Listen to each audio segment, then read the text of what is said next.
যদি আপনি তাদের জন্য ৭০ বার ক্ষমা প্রার্থনা করেন তবুও আল্লাহ তাদেরকে ক্ষমা করবেন না। আয়াতটিতে কাদের প্রসঙ্গে বলা হয়েছে?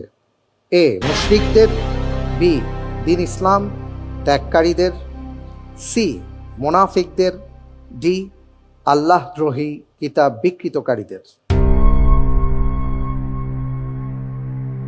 ইন তাস্তাগফির লাহুম ৭০ মাররাতান ফালান ইয়াগফিরাল্লাহু লাহুম।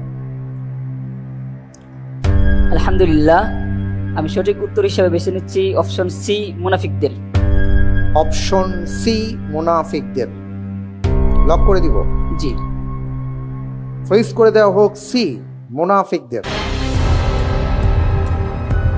আপনি বলতে চাচ্ছেন যে রাসূল সাল্লাল্লাহু আলাইহি ওয়াসাল্লামের সাথে যারা থেকে একসাথে নামাজ আদায় করেছে, তাহাজ্জুদের নামাজ মিস করতো না, কিন্তু মনে একটা আর দেখাতো আরেকটা, এই সকল মুনাফিকদের ব্যাপারে আল্লাহ রাব্বুল আলামিন এই কথা বলেছেন যে স্বয়ং রাসূল সাল্লাল্লাহু আলাইহি ওয়াসাল্লাম যদি তাদের জন্য ৭০ বার ক্ষমা প্রার্থনা করেন তারপরেও আল্লাহ তাদেরকে ক্ষমা করবেন না।